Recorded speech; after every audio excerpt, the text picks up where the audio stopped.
Bakit po ba na lagi nilang kami ang nakikita mong mali? Simula ng mga bata pa kami, wala na po kaming ginawang tama sa paningin ninyo. Hanggang ngayon po na matatanda na kami, parang gusto niyong lagi kaming kontrolado. Hindi naman po kami humihingi ng tulong sa inyo kahit na minsan. Dahil ayaw niyo rin naman po kaming tulungan, di ba? Noong mga bata pa kami, kahit makikinood kami ng TV sa inyo, sinasaraduhan niyo kami ng bintana. Kapag nakatambay kami sa harapan ng bahay ninyo, binubuhusan niyo kami ng tubig. Tuwing Pasko, ano pong ginagawa niyo? Inaaway niyo kami. Wala kaming natatanggap na kahit na anong regalo sa inyo. Habang yung mga paborito ninyong apo, sila yung lagi niyong binibigyan at pinapaboran. Mga apo niyo po kami. Tapos ngayon, kung makapag-demand kayo sa amin, para bang buong buhay namin, andyan kayo para umalalay. Noon, ang sabi mo, maaga kami mag-aasawa. Mapapariwara ang mga buhay namin. Tapos ngayon, sa amin kayo lalapit? Dahil napariwara ang buhay ng apo ninyong paborito. Huwag ka nga magdrama dyan. Wala kasi kayong mga kwenta. Alam mo yon? Hindi na dapat kayo nabuhay sa mundong ito. Hindi ko na ipaliliwanag ang side namin. Kung ayaw nyo kaming maging kamag-anak, sige lang po. Total mga bata pa lang kami, wala na kaming nararamdaman na pagmamahal sa inyo, di ba? Kaya wag na lang po tayo magpansinan. Kung ayaw nyo sa amin, hindi namin ipipilit ang mga sarili namin sa inyo. Hindi ko po alam kung bakit hindi nyo kami tanggap na apo ninyo. Pero wag nyo rin po kaming pilitin na gawin ang mga bagay na ayaw namin. Para lang pumabor sa'yo at sa mga paborito mong apo. Kaya alam kong hindi kayo pagpapalain dahil masasama naman talaga ang mga ugali ninyo. Kung ano mang mangyayari sa buhay ninyo sa mga susunod, tama lang yun sa inyo dahil wala kayong kwenta. Sige, maging mayabang kayo ngayon at huwag tulungan ang mga pinsan ninyo. Nang makita natin kung hanggang saan kayo dadalhin ng pag-aakala ninyong matataas na ang lipad ninyo. Mga langaw na nakapatong lang naman sa ibabaw ng kalabaw.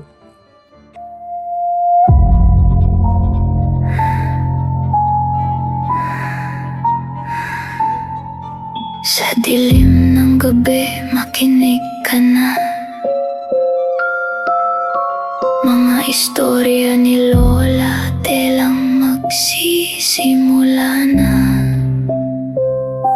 Sa bawat pulong may misteryo. Sa bawat kwento may kaba sa puso mo. May mga lola talaga na hindi marunong magmahal ng kanilang apo. Ang malala pa, binibigyan pa nila ng sakit para lang makitang naghihirap. Dahil ganon si Bing sa kanyang mga apo at nagawa niya pang ipakulam kahit na bata pa ito. Pero bawat maling ginagawa sa isang tao, may matinding balik sa kanila. Ano kaya ang para sa walang hiya na lola? Te, bilisan mo naman. Anong oras na? Meteor Garden na kaya. Baka mamaya hindi na naman natin mapanood si Sansay. Sansay nga yun, hindi sansay. Kahit na ano pa yun. Dalian mo na, te. Sandali lang kasi. Alam mo namang sira tong sapatos ko. Kapag nagmadali pa akong tumakbo, baka masira lang to lalo. Teka lang. Kahit na anong sabihin ko sa kapatid ko, nagpatuloy pa rin siya sa pagtakbo para lang maabutan ang paborito naming palabas. Noong mga panahon na ito, nasa edad 9 ako habang 8 taong gulang naman ang kapatid kong si Nini. Nakatira nga pala kami sa isang compound. Tabi-tabi lang ang mga bahay namin noon pero kami ang pinakamahirap. Kapag sinabi kong mahirap, yung mahirap talaga. Taong 2003 ito. Wala kaming kuryente. Ang gamit lang namin ay gasera. Tapos, laging nagkukulambo. Yung mga gamit namin, minsan bigay lang. Yung iba naman, binili ng mga magulang namin. Karpintero ang tatay ko. Labandera naman ang nanay ko. Sa isang compound, magkakamag-anak kaming lahat. Andoon din ang lola namin. Siya ang pinakamayaman. Siya lang ang may TV. Kaya sa kanya kami nakikinood. Madalas nasa labas kami ng bintana. Sakto na noong ipinalabas na ang paborito namin, nakabukas ang bintana. Kaya nagsiksikan talaga kami ng kapatid ko makapanood lang. Yung pinsan naming iba, nasa loob, nanonood din. Mas maayos ang pwesto nila. Kami kasi, ayaw kaming papasukin sa loob dahil mahirap lang daw kami. Noong bata ako, hindi naman yun masyadong issue. Hindi ko iniisip gaano. Habang nanonood kami ng kapatid ko, bigla siyang natawa. Ang pogi naman ni Daomingso. Te, bukas ganyan ipit ko kay Sansay. Sansay nga. Kaya huwag ka maingay, baka mamaya saraduhan na naman tayo ng bintana. Nakikinood lang naman tayo eh. Buti nga si Naonay nasa loob. May merienda pa sila. Basta, huwag ka nalang maingay. Hoy! Anong ginagawa niyo dyan? Umuwi nga kayo sa inyo, mga timawa na to. Nakikinood lang po kami. Wala akong pakialam. Doon nga kayo! Patapos naman na po eh. Huwag niyo na po muna isarado. Bintana ko to, bahay ko to. Kaya kung anong gusto kong gawin, yon ang gagawin ko, ha? Doon kayo, layas! Ang damot naman ni Lola. Nakikinood lang naman tayo, di ba? Kapag ako lumaki na, tapos magiging mayaman ako, papapanoorin ko yung mga tao sa labas. Hindi naman natin nanakawin yung TV niya eh. Hayaan mo na. Tara, uwi na lang tayo. Nalungkot kami noon ng kapatid ko. Dahil sino ba namang hindi sisimangot kung nagmadali pa kaming makauwi, makapanood lang ng Meteor Garden. Tapos, pagsasaraduhan kami ng bintana. Hindi naman nabago yun. Madalas na ganon ang ginagawa ng lola namin kapag may nakikinood sa kanila. Minsan pa nga, kapag may mga cartoons na palabas, sinasarado niya pati ang pinto. Ang lagi lang nasa loob at nakakanood ay yung pinsan namin na paborito niya, si Onay. Nasanay na lang kami sa ganon, kaya minsan sa ibang tao kami nakikinood. Meron kasing bahay na nadadaanan kami pag galing sa school. Kaya doon kami nakikinood. Saka, paano kami magkakaroon ng TV noon kung kuryente nga ay wala kami? Wala ring nagpapakabit ng kuryente sa amin noon. Ilang buwan ang lumipas, sumapit ang Pasko. Kapag ganon, lahat ng bata ang daming bagong damit at gamit. Meron naman kami, pero hindi kasing dami nung sa mga pinsa namin. Lalo na si Onay. Inilabas niya yung sobrang dami niyang candy. Kita niyo to? Wala kayong ganito. May 50 pa ako, bigay ni Santa. Nagsabit lang ako ng 2 medyas tapos lahat yon may laman. Sobrang dami. Wala kayong ganito. Ayan o. Tapos binigyan ako ni Lola ng 50 rin. Mayaman na ako. Kayo, mga mahihirap lang. Meron naman kaming candy rin eh. Ito o. Ah! Snow Bear. Hindi kayo love ni Santa kaya ganyan. 3 lang na candy yan eh. Tapos mga barya lang. Sa akin, may 3 laruan pa. Ah, wala kayong ganito. Okay lang, basta meron pa rin naman. Ah, kawawa. Ay, kawawa. Wala kayong ganito. Huwag ka na kaya mang-asar. Bakit hindi ako pwede mang-asar? Marami naman talaga akong nakuha. Tapos yung akin, yung damit ko, binili to ni Lola sa mall.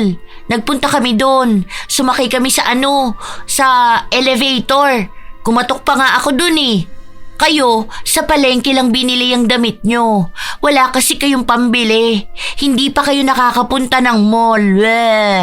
Nakapunta na kami, no? Saka nisakay namin yung na umaandar hanggang langit. Mataas na mataas. Wala namang ganun. Imbento ka lang dyan. Meron nga. Wala nga. Huwag ka namang asar, Onay. Hoy, Nini. Ano ba? Huwag ka na makipag-away. Lola!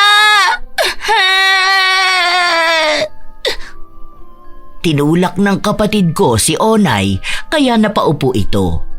Hindi naman ganun kalakas pero lampa kasi siya kaya akala mo sinaktan talaga siya. Sigaw siya ng sigaw. Tinatawag niya noon si Lola Bing. Yung lola naman namin, takot na takot kung baka anong nangyayari na sa paborito niyang apo. Kaya nung nakita niyang nakaupo sa sahig, galit na galit siya. Anong ginawa mo sa apo ko? Animal kang bata ka? Huwag niyo pong sabunutan ang kapatid ko. Lola, inaaway po nila ako. Kasi po, ang dami ko pong nakuha ngayong Pasko. Lola, tinulak po ako ni Nini. Nangaasar po siya, kaya po siya tinulak ng kapatid ko. Isa ka pang walang hiya ka? Buwisit kang bata ka? Mga inggitera talaga kayo eh. Bakit yung sasaktan ng apo ko ha? Huwag mo akong matawag-tawag na lola. Hindi ko kayo mga apo ha? Mga wala kayong kwenta. Ang babata nyo pa ganyan ang mga ugali ninyo. Kaya mahihirap lang kayo eh. Buwisit kayo. Hindi naman po malakas ang pagkakatulak ni Nini kay Onay. Lampalampu yung apo ninyo. Ngayon sumasagot ka na? Sige, etong sayo. Animal ka, ha? Lola, ang sakit po. Bitiwan niyo po ako. Huwag mong kalbutin ang mukha ng ate ko. Bad ka! Bad ka! Ano, isa ka pa? Sige, damay na kayong magkapatid. Pag-uuntugin ko kayong dalawa. Walang Pasko-Pasko rito ha? Mga salot kayo sa lipunan. Mga buwiset! Galit na galit sa amin noon si Lola. Para bang hindi kami mga bata kung saktan niya.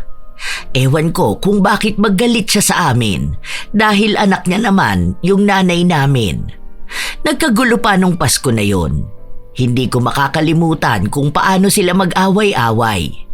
Pinagtanggol kasi kami ni nanay namin. Kaya ayon, pati mga kapatid niya, nakaaway niya. Lalo na ang nanay ni Onay na nakikisali. Hindi naman niya alam ang dahilan kung bakit nagkaroon ng awayan.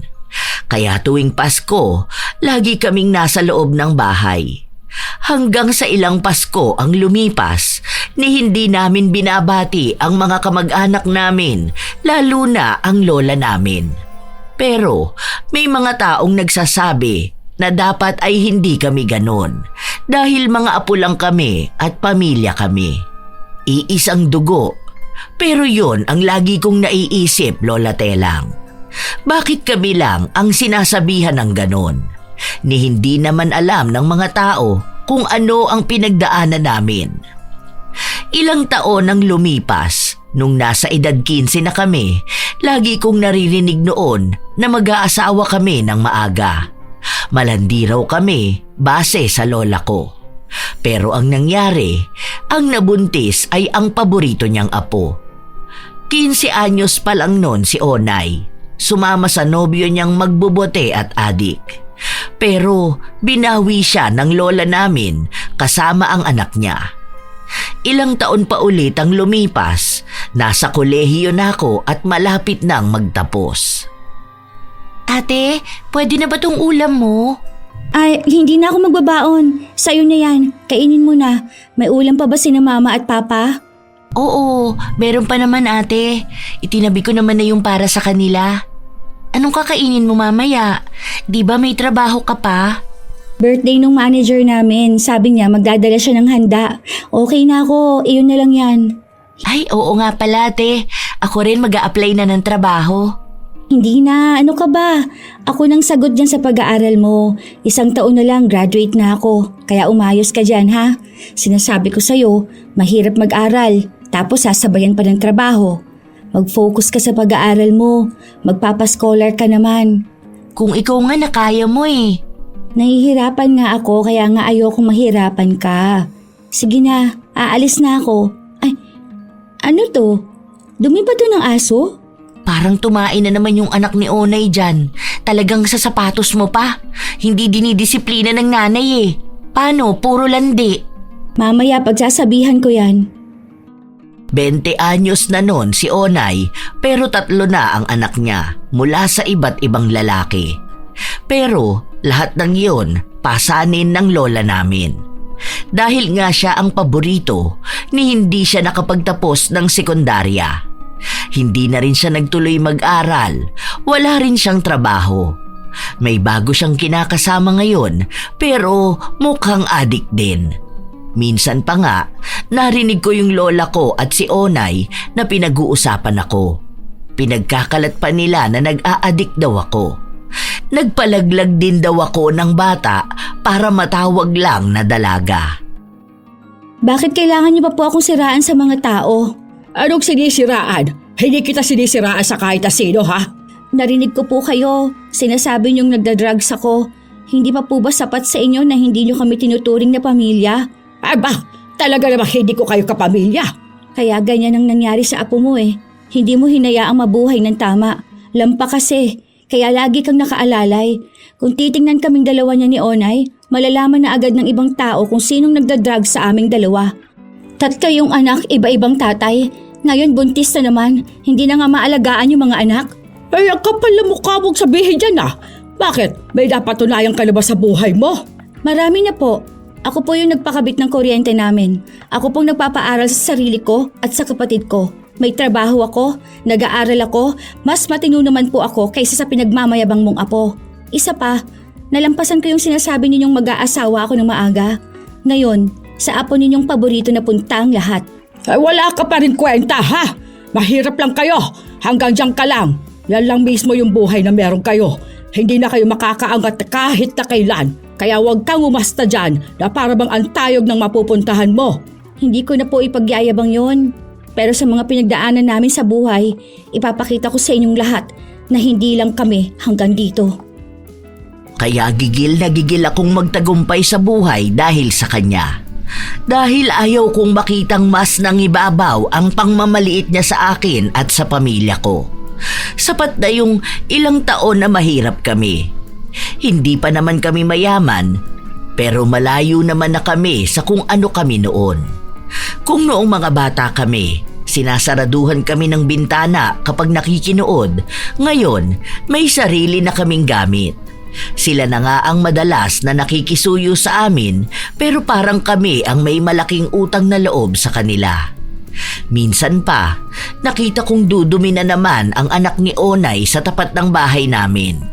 Hindi kasi to tinuturuan ng nanay niya. Dahil paano matuturuan kung iba ang iniintindi sa buhay? Hoy!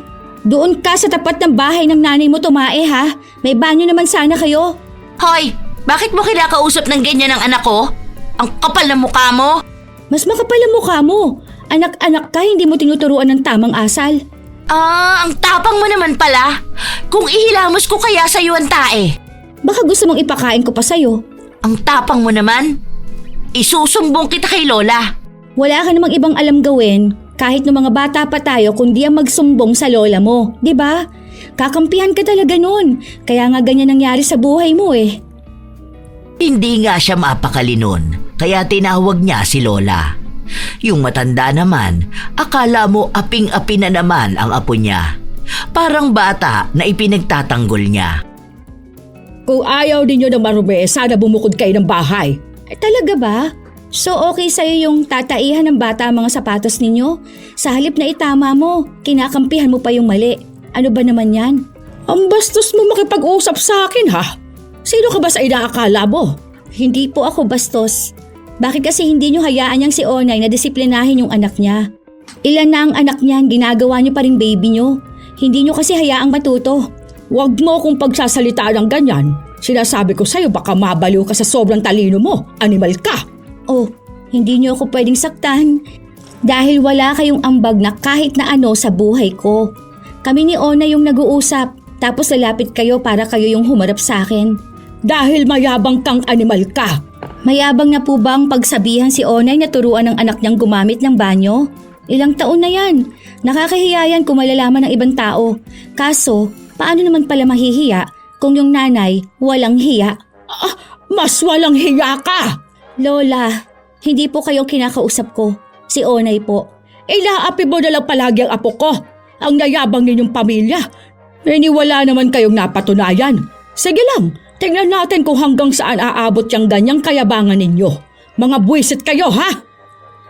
Hindi ko alam kung doon nagsimula ang lahat, pero yan ang tanda kong huli naming pagtatalo ni Lola bago dumating ang isa sa hindi ko makakalimutan at pinakamabigat na nangyari sa akin. Hindi ako naniniwala sa kulam, sa totoo lang po, Lola Telang. Pero itong eksena sa buhay ko nung 19 anyos ako ang nagpatunay na totoo ang kulam. Hindi ko pa to alam noon dahil akala ko normal na dumating sa buhay ko. May mga gabing hindi ako makatulog. Umabot pa sa puntong halos 2 araw akong gising. May isang gabi pang umiiyak ako dahil hindi ako makatulog. Okay ka lang ba, ate? Umiiyak ka ba? Ano nangyari sa'yo? Hindi ako makatulog. Gusto ko na matulog. Masakit na ng ulo ko. Ano ba kasing dahilan bakit hindi ka makatulog? Stressed ka ba? O ano ba? Hindi ko alam. Basta hindi ako makatulog. Ayoko na ng ganito. Nananaginip ka ba ng hindi maganda? Oo, palagi na lang. Tapos minsan kung ano-anong tumatakbo sa utak ko. Kung ano-anong iniisip ko na hindi naman tama. Kawawa ka naman, te. Pray ka lang palagi. Pinagdarasal ko rin yan, makatulog ka na ng maayos. Kasi nangangayayat ka na ng sobra.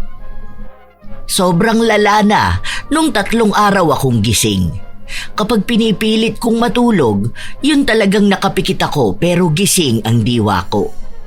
Sa tuwing magdarasal naman ako, nabablangko ang utak ko. Unang beses na hindi ko alam paano magpatuloy magdasal. Para bang ang daming nakaharang sa iniisip ko. Pinipilit ko namang magdasal pero talagang walang laman ang utak ko. Ang kapatid ko at pamilya ko ang tumutulong sa akin. Simula rin nung hindi ako nakakatulog, nawalan ako ng gana sa lahat. Hindi ako makakilos.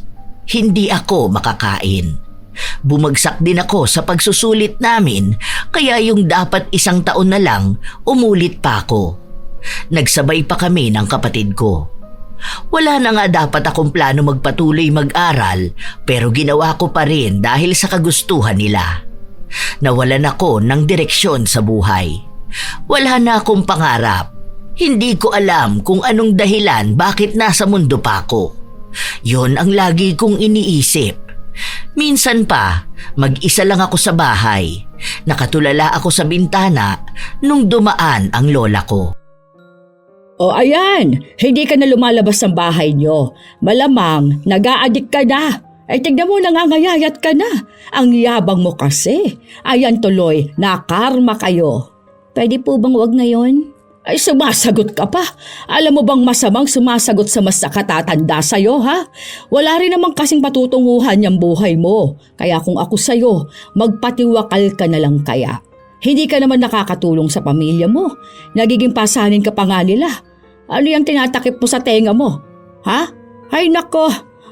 Kapag walang kwentang tao talaga, dapat hindi na dagdag problema pa sa mundo.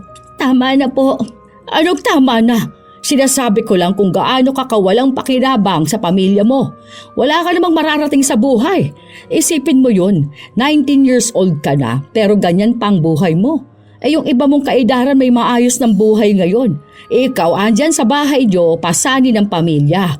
Pabigat! Mas maraming masasakit na salita pang sinabi sa akin ang lola ko. Dahil hindi ko nga kontrolado ang isip ko noon, parang tinanggap kong wala akong kwenta. Napabigat ako sa pamilya ko. Sino ba namang tao na gustong hanggang sa gano'n na lang? May pangarap naman ako noon, pero bakit parang nawala? Gusto ko nang sumuko, tapos yung lola ko, inuudyukan pa ako. Sinasabi niya rin sa mga tao na nababaliw ako.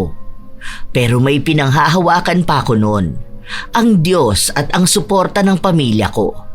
Kung wala sila, hindi ko na alam kung anong nagawa ko. Ang mga magulang ko, maging kapatid ko, talagang gabi-gabi kaming nagdarasal noon. Sa kanila ako umaasa dahil may kung anong kadiliman ang pumipigil sa akin para lumapit sa Diyos. Nalampasan ko yon. Hindi nanalo ang kadiliman. Naging maayos ako. Payapa ang tulog ko. Hanggang sa ilang taon pa ulit ang lumipas. May trabaho na akong maayos, pati ang kapatid ko. Umayos na rin ang buhay namin. hindi na kami ganon kahirap tulad ng mga bata pa kami. 29 na ako pero wala pa akong asawa. Habang ang pinsan ko na paboritong apo, meron ng 7 anak. May sanggol pa siya noon na nasa 5 buwang gulang. Sagot lahat ng lola ko. Buwan-buwan kasi yung sumasahod dahil nga sa kanuniyang asawa noon. Isang araw, umuwi ako na may grocery. Ay sis, hindi mo malang magawang tulungan ang pinsan mo. Ano ka ba naman? Tulungan po? Bakit ko naman po tutulungan si Onay? Malamang magkamag-anak kayo. Tapos parang hindi niyo ako lola. Samantalang yung ibang apo na kilala ko nagbibigay ng pera sa lola nila. Yung kilala ko nga, yung apo niya mismo nagbabayad ng bills niya. Dito, dadaan-daanan niyo lang ako. Bakit? Hindi po ba kayo tinutulungan ni Kuya Victor? Di ba, siya po ang kasama niyo dyan sa bahay niyo? Yung mga nakikinabang po ng sweldo niyo? Yung mga paborito niyo pong apo? Wala talaga ako maaasahan dyan sa pamilya ninyo. Mga wala kayong utang na loob. Meron po ba dapat? Alin po ba doon? Kasi po kung iisa-isahin po natin, wala po akong maalala. Baka po kayo may naaalala. Baka pwede niyo pong sabihin sa akin kung ano ba yung mga yon. Ganyan talaga ang mga mahihirap. Kaunting ahon sa lusak, hindi na makaalala. Ayos lang. Sanay naman ako sa ganyan. Ilang beses naman na akong lumapit sa inyo, pero kayo itong nagpapakita ng parang wala lang kami. Paano? Mukha kasi kayong pera at wala kayong mahihita doon sa isa ninyong kaanak. Kaya ganyan na kayo aasta. Aba, hindi mo alam na malaki ang balik niyan sa inyo?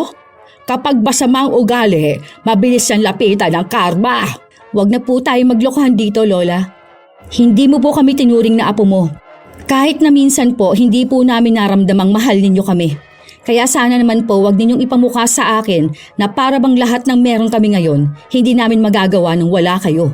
Bastos na bunga ang abo Wala naman kayo kung hindi ko binuhay ang nanay ninyo.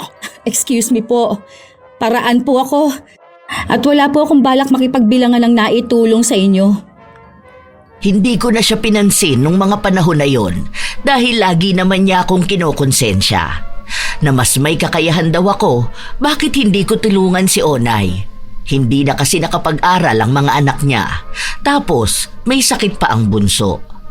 Naghahanap sila ng taong tutulong at bubuhay kay Onay dahil wala ngang asawa pero ang daming anak.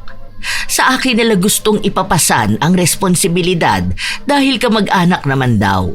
At sa amin, ako lang yung walang asawa at anak. Yung kapatid ko naman, may nobyo na siya, saka balak na nilang magpakasal sa susunod na taon.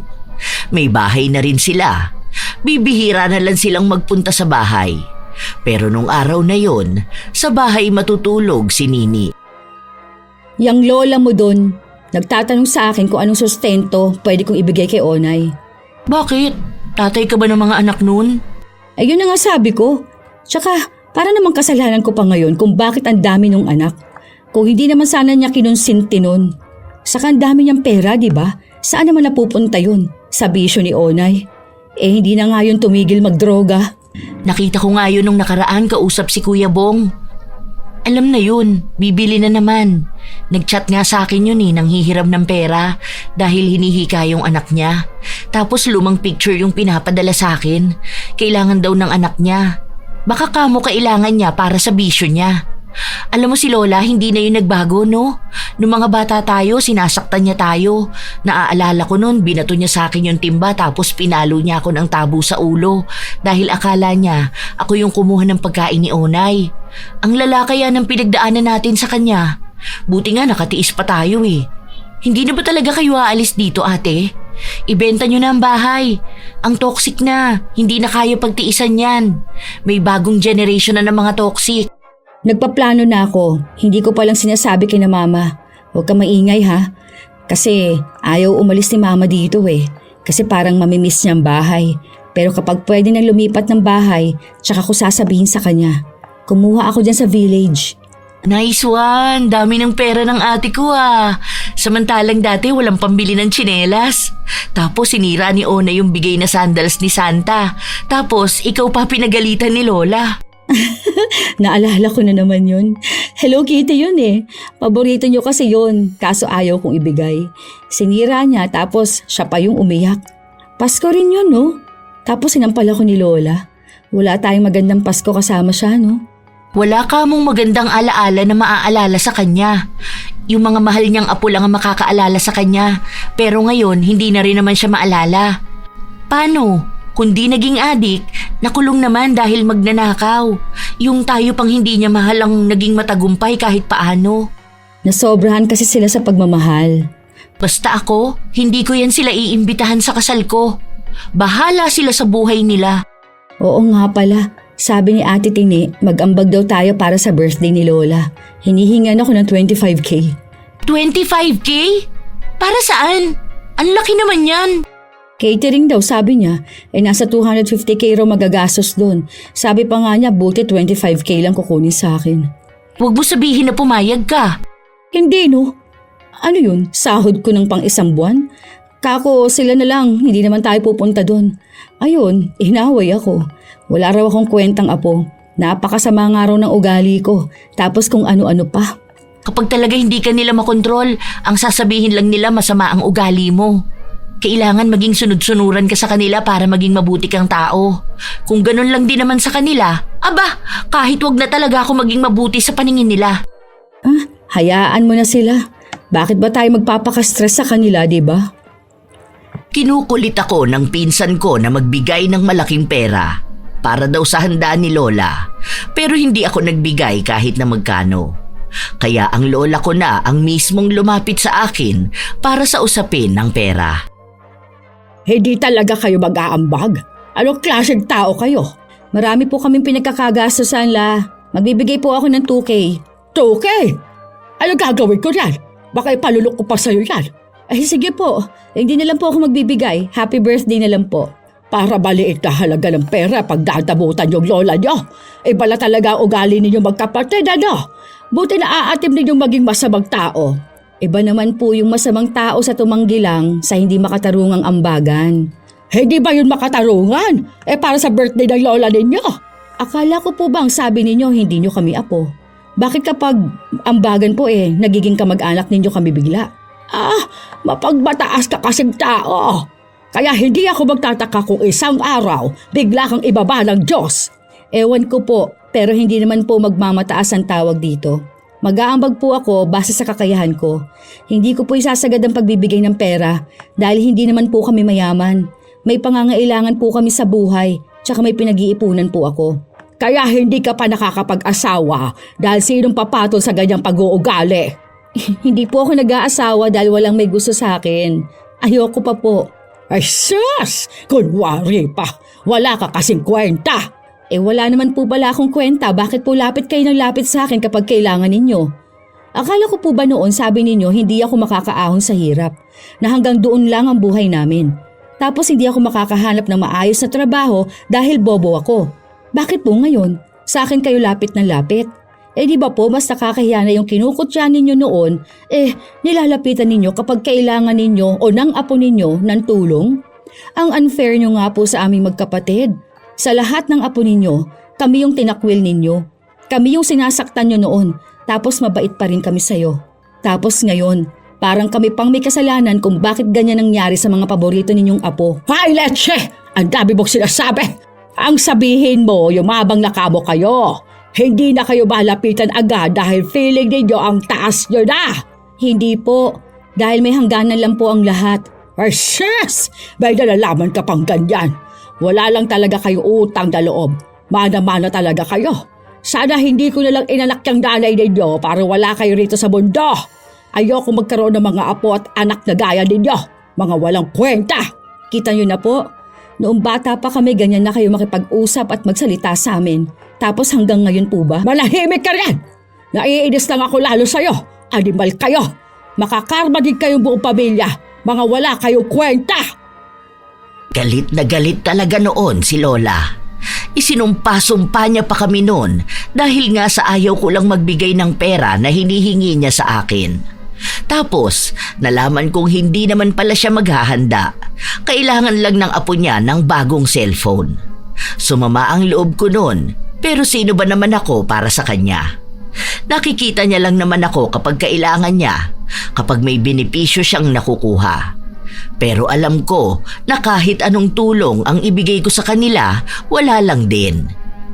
Lumipas pa ang ilang araw, kinukulit na naman ako ng lola ko para lang tulungan si Onay.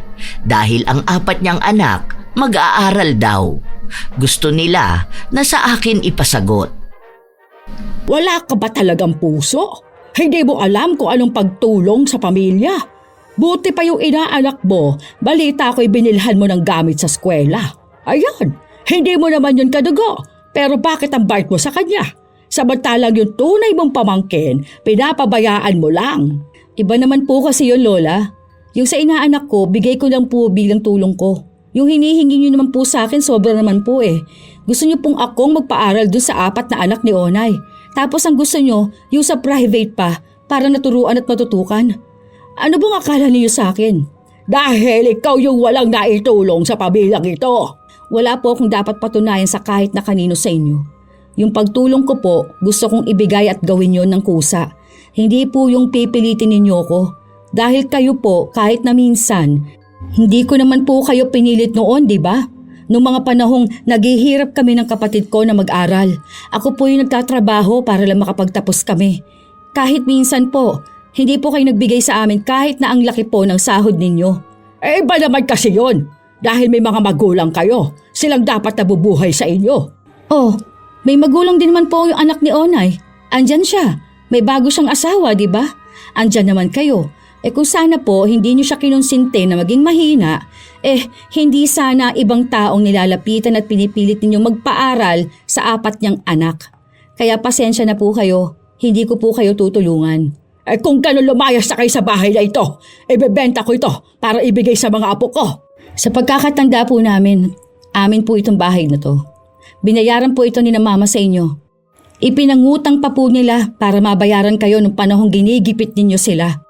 Pinagawa na rin namin to ng papel, kaya wala kayong magiging habol. Ang yabang mo talaga! Sana malasin ang buhay ninyo para bumagsak kayo! Yun naman po talaga ang gusto nyo, di ba? Yung makita pong bumabagsak kami. Dahil yun pong nagpapasaya sa inyo. Hindi nyo kami mahal bilang mga apo ninyo. Dahil wala kayong kwenta! Wala po pala kaming kwenta. Bakit po kayo lumalapit sa amin para tulungan ng mga apo ninyong may kwenta? Hay, leche! Wala ka talagang pakinabang kahit na kailan. Kung ano-ano na naman ang pinagkakalat niyang maling balita tungkol sa akin. Pero wala na yon dahil kahit na kailan, hindi naman na siya nagbago. Akala ko nga kapag tumatanda na ang isang tao, nagbabago na sila. Pero may mga tao pala na kahit na matanda na ay hindi pa rin nagbabago. Mas lumalala pa nga kapag tumanda na. Isang araw, kaarawan ni Papa noon, kaya lumabas kami. Kasama namin ang nobyo ni Nini. Pero nung umuwi kami, hinatid lang kami sa bahay, tapos si Nini lang ang matutulog sa bahay. Nadaanan namin si Lola na nakaupo lang sa labas ng bahay nila. Yung dating magandang bahay nila, halatang luma na. May dala kaming pagkain noon, ibinigay namin kay Lola. Si Mama ang may ideya na uwian si Lola dahil sabi namin na kahit naman anong ibigay doon sa Lola namin, hindi siya matutuwa. At hindi nga ako nagkamali. Ano ba naman to bigay ninyo sa akin? Ano to? Mga pagkain na hindi nyo naubos? Ayoko yan! Hindi ako aso nakakain ng tira-tira ninyo! Hindi naman po yan tira. Binili talaga namin yan, Lola. Sayang naman yung pagkain, itinapon lang. Ang mahal pa naman yan. Sabi ko na sa inyo, May, hindi yan tatanggapin ng nanay mo. Sana hindi ka nalang nagsayang ng pera. Mahal na yan para sa inyo. Magbibigay kayong pagkain ng aso sa tao? Kung hindi ba naman masasama ang mga ugali ninyo?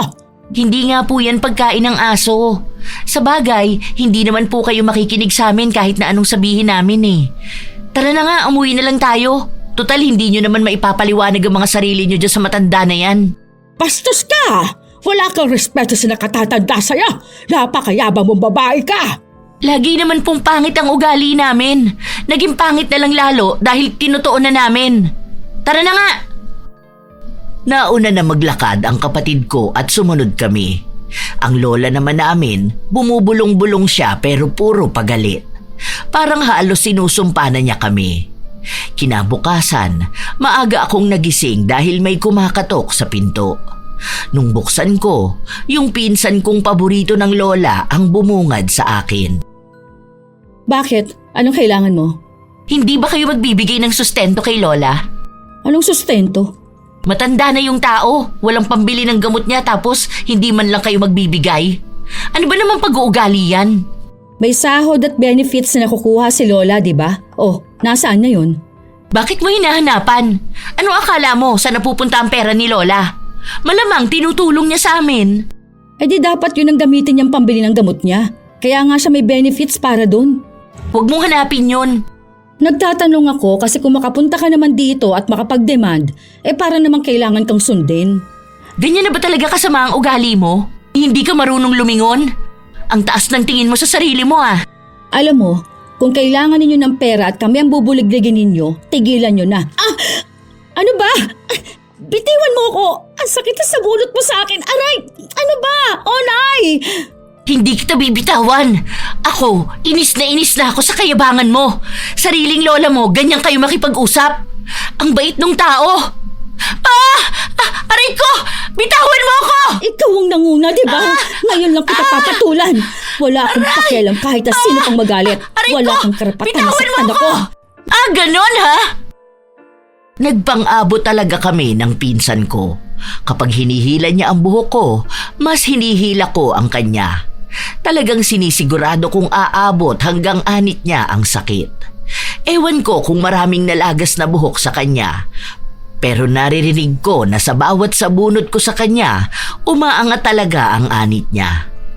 Ilang minuto pa ang lumipas, mukhang nakita kami ni Lola dahil maging siya nakisabunot sa akin.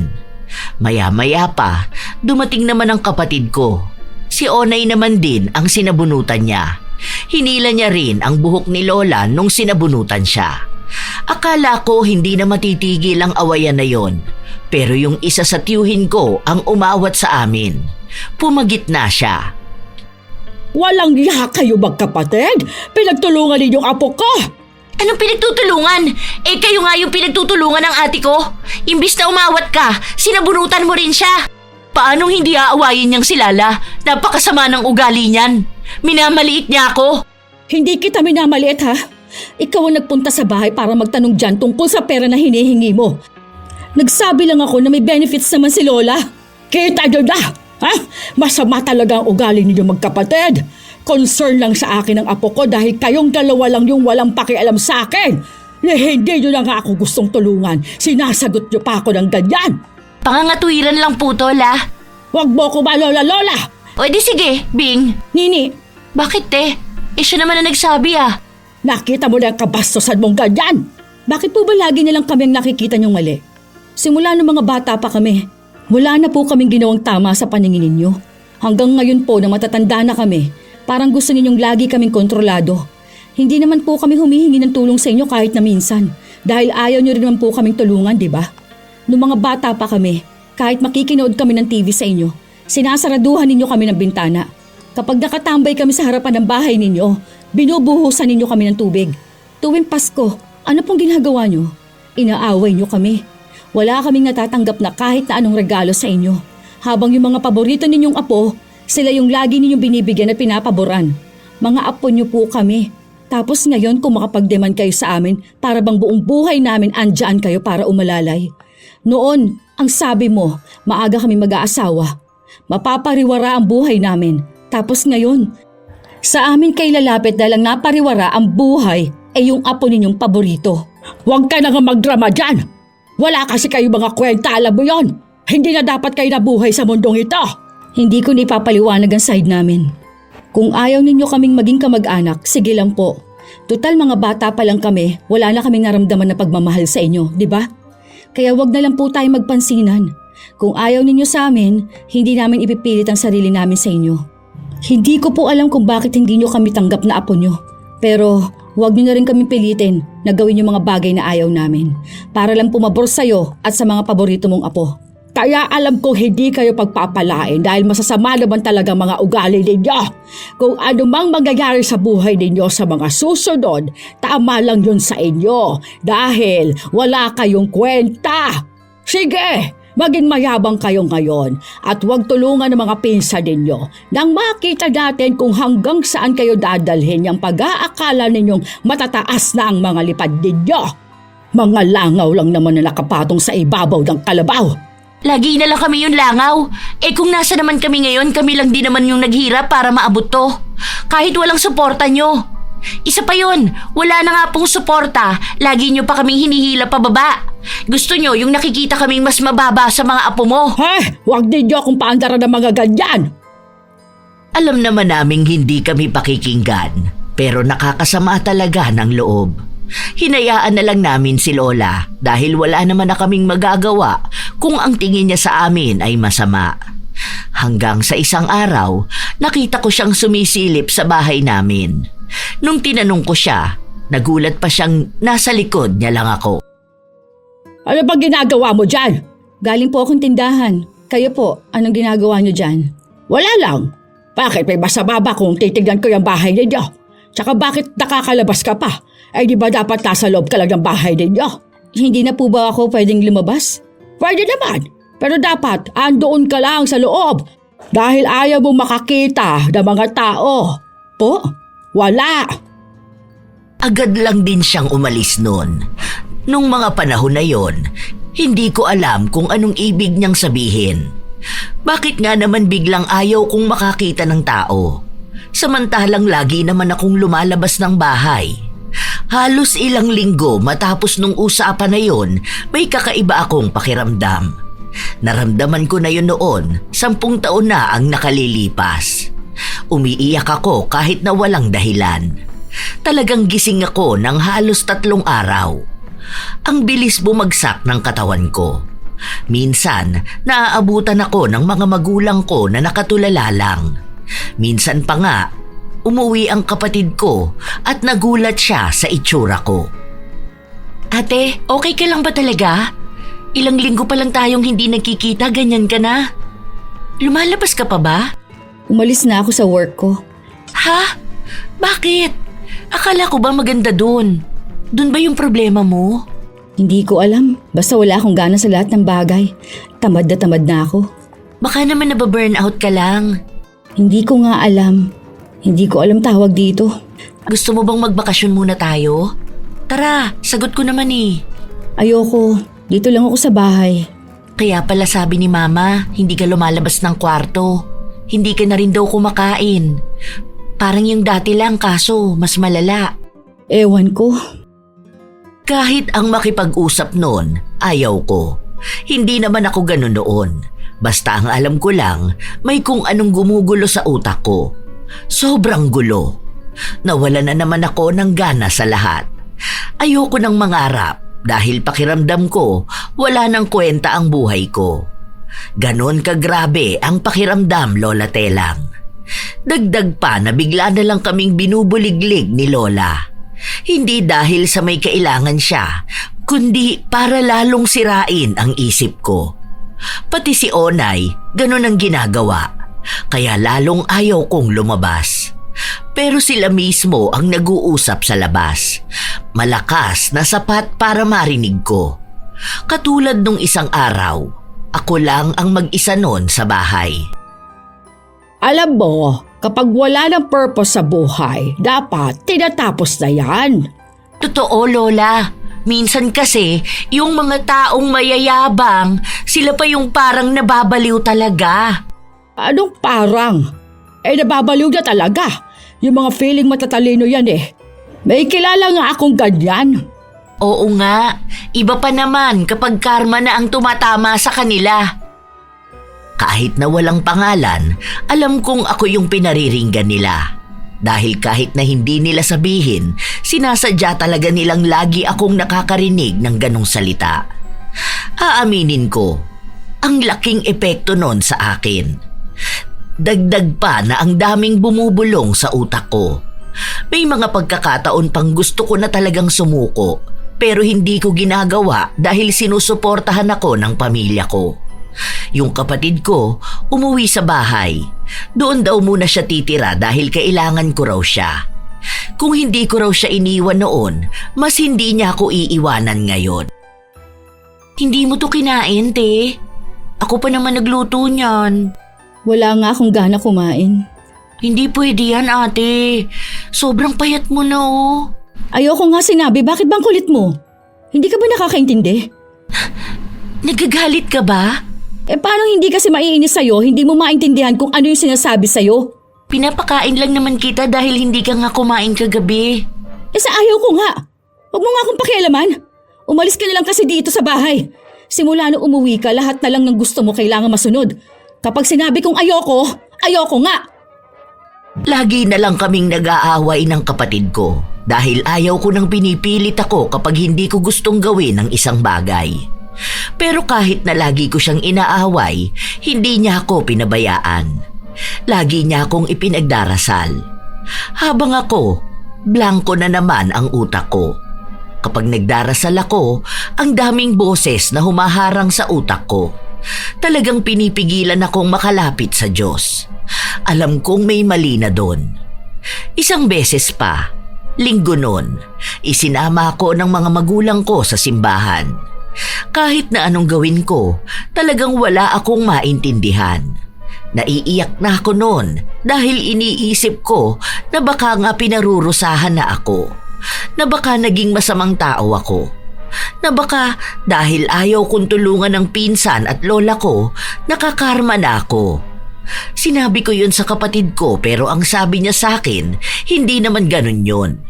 Baka may pinagdaraanan lang ako. Lagi kaming nasa simbahan. Pinapabasbasan pa ako para lang manumbalik ang dating ako. Isang araw, umuwi kami galing ng simbahan. Nakasalubong pa namin ang lola namin. Galing din siya ng simbahan pero sa kabila. Ay sus! Magsisimba pa ang sama naman na ugali. Anong akala mo papanigang ka ng Diyos matapos mo kaming apihin?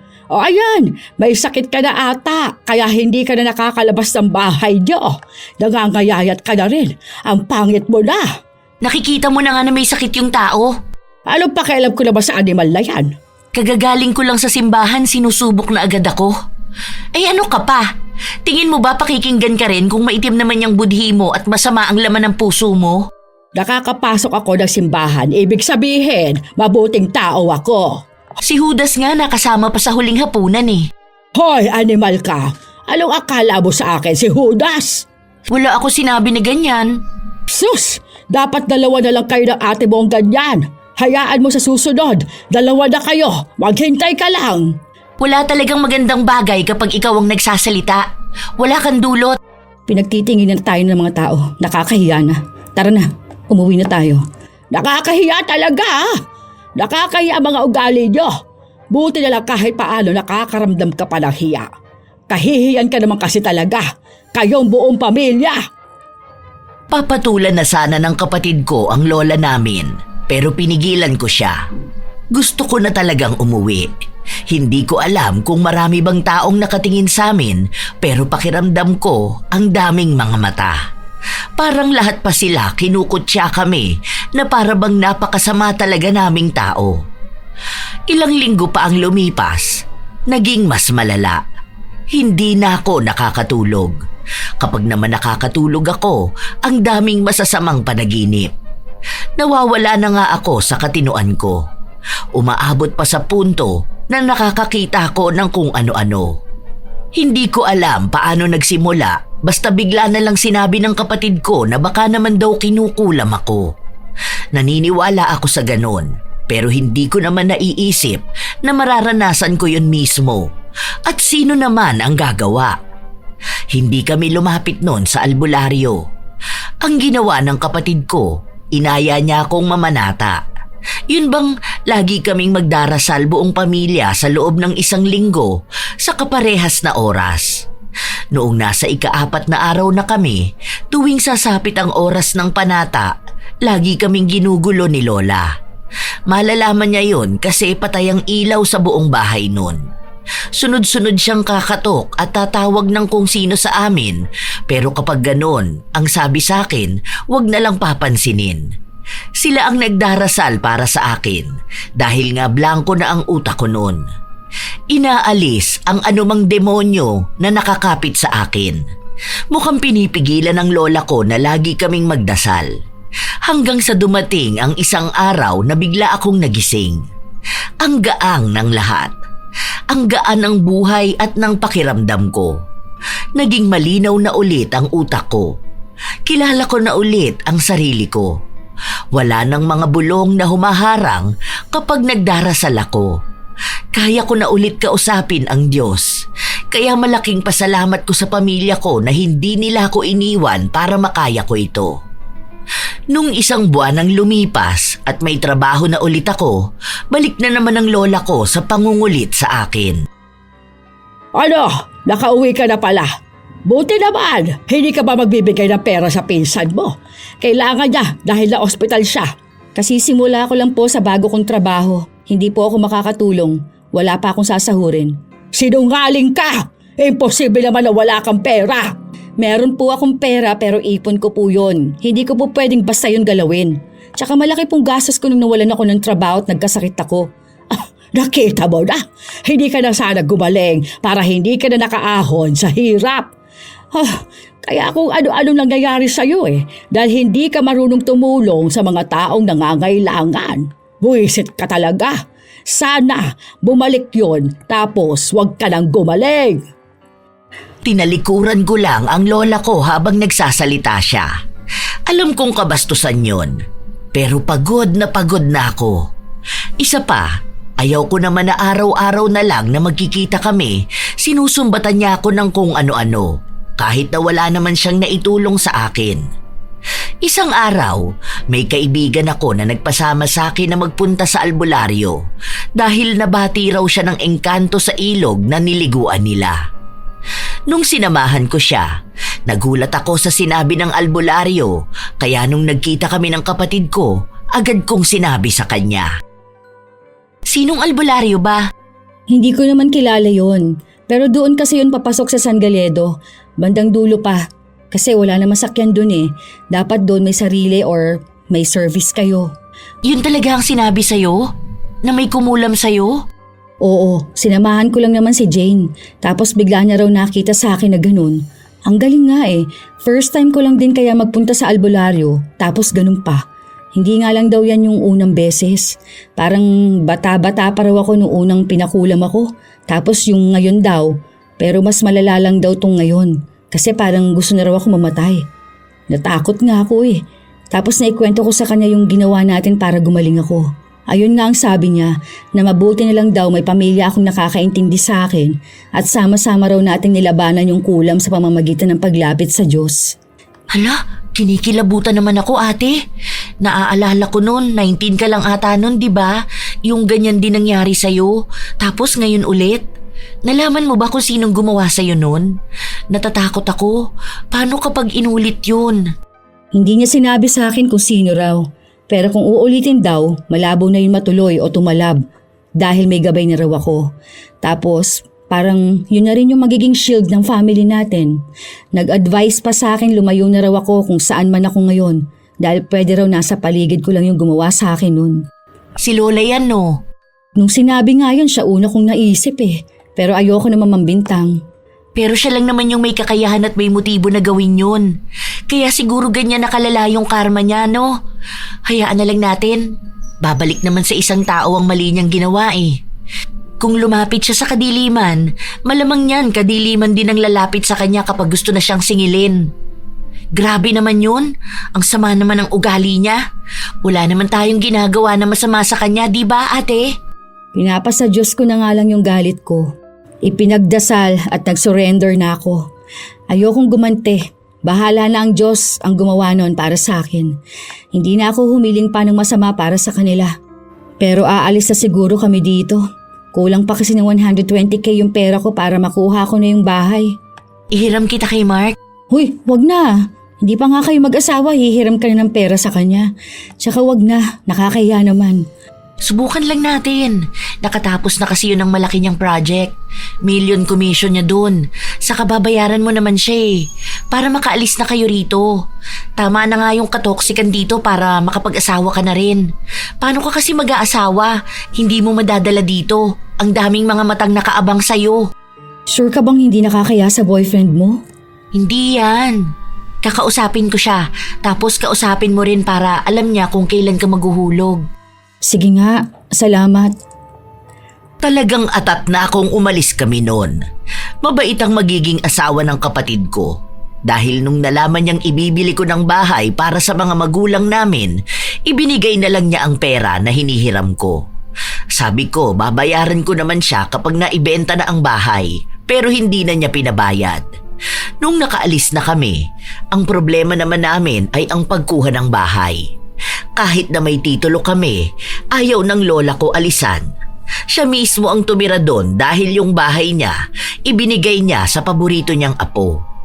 Pinalampas ko na muna hanggang sa matapos na lang ang kasal ng kapatid ko. Ilang buwan pa, bumalik ako doon para ayusin ang bahay dahil ibebenta ko na nga. Wala ka talagang hiya, ano? Palalayasin mong lola mo sa bahay na tinitirhan niya? Mapagkamkam ka bang tao? Buhay ka pa palang animal ka. Huwag po kayong mag-alala. Mahal po ako ng Diyos. Kaya hindi niya hinayaang tumalab ng sobra yung kulam na ibinigay niyo sa akin. Ano kulang pinagsasabi mo dyan? Kaya niyo naman po yung itanggi. Isa pa, ayaw ko na rin pag-usapan. Kaya po nakikisuyo ako sa inyo. Ako na po nagsasabi na umalis na po kayo. Ayoko na pong umabot sa kung saan ito. Tinatakot mo ba ako? Ay hindi po. Pinagsasabihan ko po kayo. Kahit na kailan hindi ako aalis dito. Huwag kang makulit dyan. Umalis kayo dito tapos gusto mo walang titira sa bahay na to. Umalis po kami pero hindi po ibig sabihing ibibigay po namin sa iba ang bahay. Ibang tao ba ako? Pero may bahay naman po kayo. Wala na akong bahay dahil pinaubaya ko na sa pinsan mo. Hindi mo na nga sila tinutulungan. Dahil hindi ko po sila obligasyon. Nakita mo na. Kaya dapat sa'yo pinuputulan ng dila. Kaya kung ano-ano lang nangyayari sa'yo eh. Sa susunod yan, hindi ka na makakalampas dyan sa sakit mo. Wala na po kasing susunod. Hindi po ako masamang tao kung kinukuha ko lang po yung karapatan namin. Hindi na po ako magpupumilit sa inyo ng kahit na ano. Yan lang po. Wala kayong karapatan dito. Dahil wala na kayo rito. Nasa amin pa rin po, nakapangalan yan. May bibili na po kasi at ayokong umabot pa tayo sa baranggayan para lang bitawan ninyo ang bahay na yan. At talagang may lakas ka pa ng loob na ipabarangay ako. Talagang ako pa. Tignan natin kung hindi ka mapahiya doon. Tignan natin kung ano na lang ang sasabihin ng ibang tao sa'yo na pinagdadabutan mo ang sarili mong lola. Pasensya na po kayo. Pero kapag hindi pa po kayo umalis dyan hanggang sa susunod na linggo, sa barangay na po tayo mag-usap. Alam ko naman na hindi madaling masindak ang lola ko. Kilala ko siya. Kahit na anong panakot ang gawin mo sa kanya, hindi talaga siya matatakot. Iniisip niya kasi na pwede niyang gamitin ang salitang magkamag-anak. Na magiging masama nga naman ang tingin ng mundo sa isang apo na pinagdadamutan ang matanda. Madali lang din naman kay lola ang magpaawa dahil dyan siya magaling. Pero hindi ko na iniisip ang sasabihin sa akin ng ibang tao. Kung nalampasan ko nga ang napagdaanan kong pangungulam ng 2 beses, siguro naman ay mapagdadaanan ko rin ang magiging pangungutya ng mga tao sa akin. Dahil alam ko na mas kakampihan nila si lola at wala sa kanila ang aalamin kung bakit ko yun nagawa. Lumipas ang mga araw. Hanggang sa dumating na nga ang pag-uusap namin ni lola sa barangay. Pumunta siya ron na parang awang-awa sa kanya ang mga tao. Nakasuot ng lumang damit na hindi ko naman alam kung saan niya nakuha. Tapos, kunwari pang hindi siya makahinga.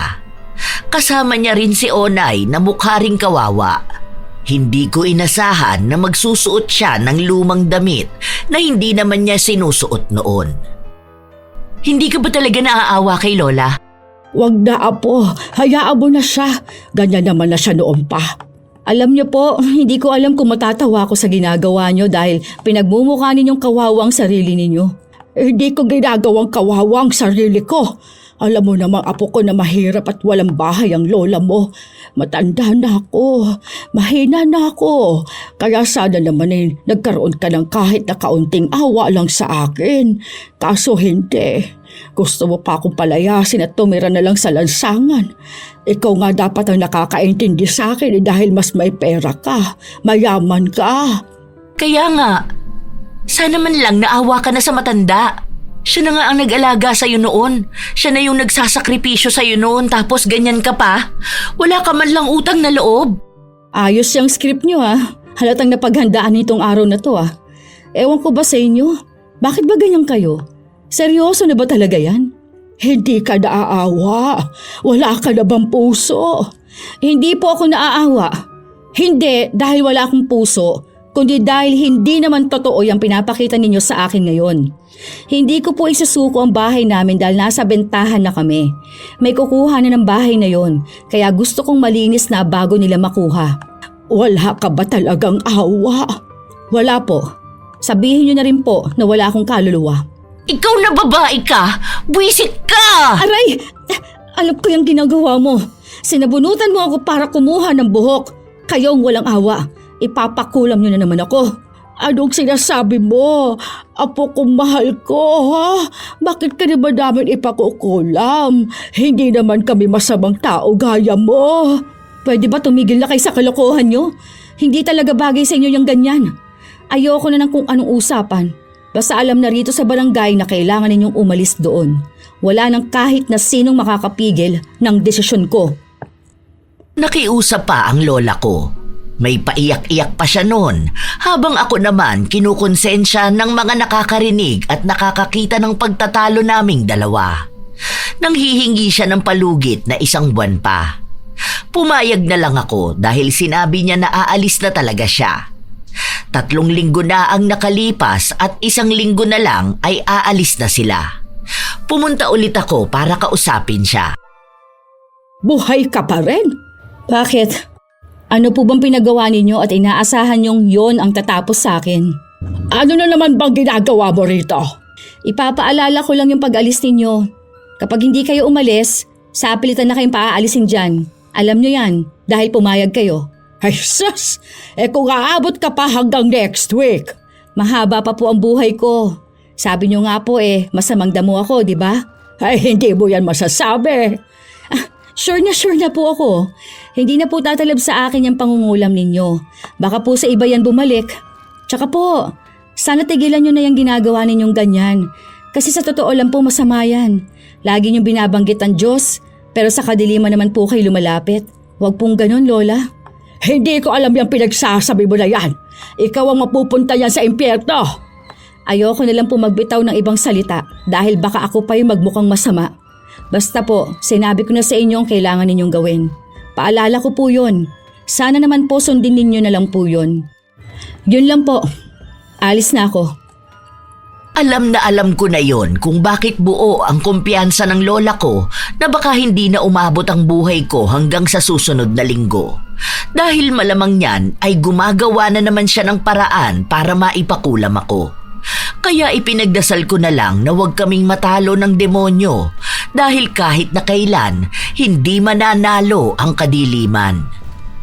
Namamanata rin talaga ako na huwag yung mangyari at huwag na kaming pasukan pa ng kahit na anong gawa ng kadiliman.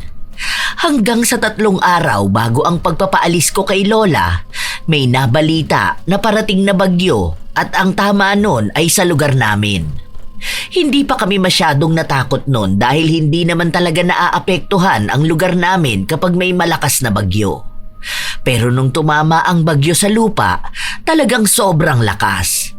May mga bahay na nilipad ang yero, may mga bahay naman na nagiba at kasama na sa nagibang bahay ay yung bahay namin noon kung saan naroon ang lola ko.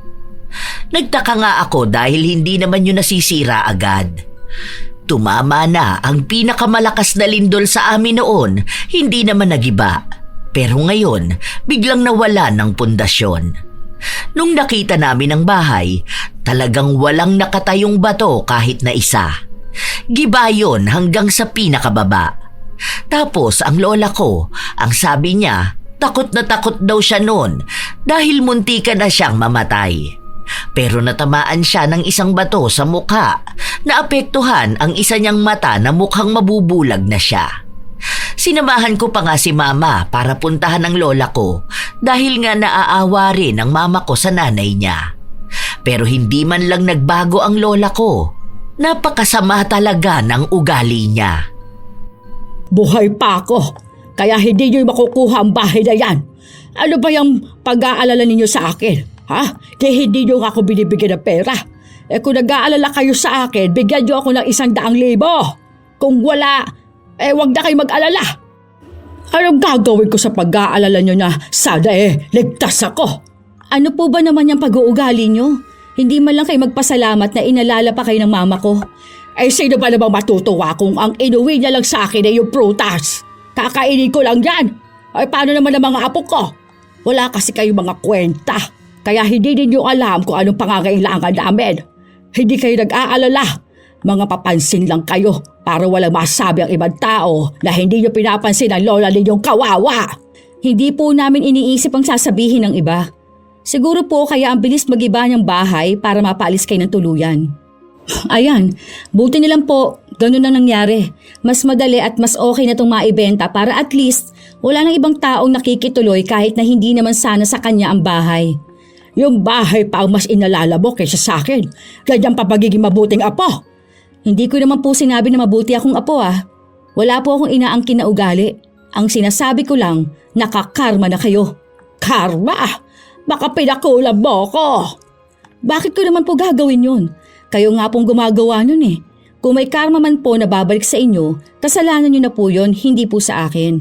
Pasensya na po kayo Pero hindi po ako mabuting tao para magpaapi lang sa isang kamag-anak. Kung ayaw ninyo sa akin, mas lalo naman po na ayoko sa inyo. Pinagkalat pa ng lola ko na ako raw ang nagpagiba ng bahay.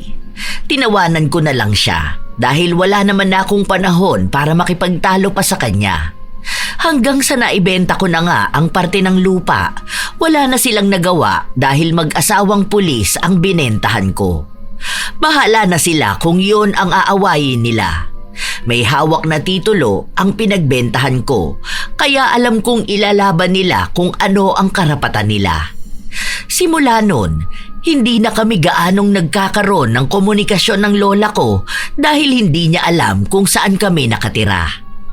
Minsan pa nga, kinakausap niya ang mama ko at sinasabi na dadalaw daw siya sa bahay dahil gusto niya kaming makita at makasama, kahit na alam ko naman na ang gagawin niya. Simula nung pinakulam niya ako, talagang sinabi kong hindi na siya pwedeng pumasok sa pamamahay namin dahil baka gawin niya na naman. Nagpupumilit pa siya sa nanay ko. Isang araw, lumabas kami ng kapatid ko para maggrocery. Doon ko nakita si Lola kasama niya ang paborito niyang apo. Sahod niya ngayon, malamang may pera na namang magagamit ang apo niyang wala namang trabaho. Andito pala ang mga mahal kong apo. Pakisga si Lola. Pinagsososabi nito. Kailan mo pa kami naging paborito? At anong kiss? Ano yan? Halik ni Judas? Nagiging mabait na nga sa inyo si Lola, ganyan pa kayo. Kaya nakakarma kayo Kami pa ang nakarma ngayon. Yung asawa mo nga nakulong dahil nahulihan ng drugs. Tapos ayan, naputulan kayo ng kuryente. Tama lang sa inyo yung karma nyo dahil lumalapit kayo sa mangkukulam. Hindi niyo pa rin ba napapatawad si Lola? Mahal na mahal ko kayo mga apo ko. Huwag na po tayo magpanggap dito sa labas. Pwede naman pong hindi pa rin tayo magkakakilalang lahat Ganun naman po yung totoong gusto nyo, di ba? Ayan, ang sasama ng mga ugali ninyong lahat. Hindi na nga kayo nagsusustento kay Lola, ganyan pa kayo. Wala talaga kayong konsiderasyon sa akin, mga animal kayo. Hindi na nga nakakakita yung isa kong mata, ganyan pa kayo. Nakita nyo na? Plastic pa rin po kayo. Ramdam po namin kapag peke ang pakikitungo ninyo sa amin. Kaya po hindi nyo na kami maluloko. Ginagawa nyo lang yan para kami ang magbayad niyang binili ng apo mo. Sana naman po, bago pa mahuli ang lahat, makita nyo kung ano ang mali ninyo. Mukhang tama nga ang hinala ko na kaya lang kami kinikibo dahil kailangan ng apo niya ng pambayad. Nung nakapila na kasi sila, marami silang iniwan, pero mas pinili pang ang bilhin ni Onay ang mga alak kaysa sa gatas ng anak niya. Kaya paano nila sasabihin sa akin na dapat sustentuhan ko ang mga anak ng pinsan ko dahil nakakaawa, habang yung nanay nila iba ang prioridad. Hinayaan ko na lang sila. Ilang buwan pa ang lumipas, sumapit ang Pasko.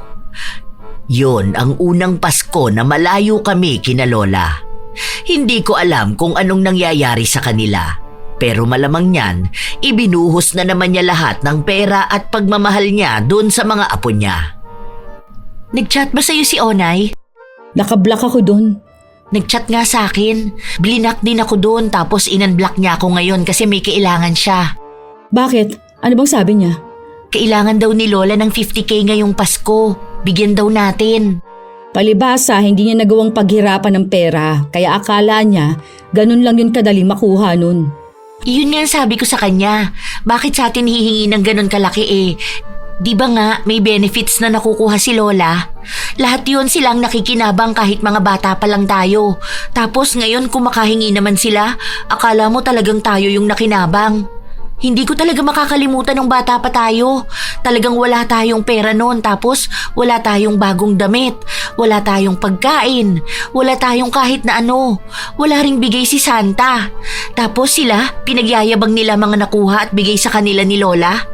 Sobrang saya nila. Tapos ngayon, wala naman dulot sa kanya mga paborito niyang apo. Isipin mo yun, hindi ka na paborito, pinakulam ka pa. Ay, wag na nga lang nating pag-usapan mga negative na bagay na ganyan. Ang mahalaga sa atin ngayon, masaya tayo. Nagagawa na natin yung mga hindi natin nagagawa noon. Tsaka lahat na meron tayo, galing sa paghihirap natin. Wag na lang natin silang pansinin para iwas stress. Tama ka naman ate. Ayoko na rin ng stress. Ay, bahala na sila sa buhay nila. Lagi kaming pinaparinggan ni Onay sa social media. Sinasabi niya na mga wala kaming utang na loob sa lola niya. Pero kapag tinatanong ko kung anong utang na loob, ang sinasabi niya lang ay ang pagpapalaki sa nanay namin. Pero ang totoo nun, hindi naman si Lola ang nagpalaki kay Mama, kundi yung lola ni Mama. Mabuti pa raw yun, sobrang bait. Ewan ko ba sa lola ko kung bakit naman naging ganun siya.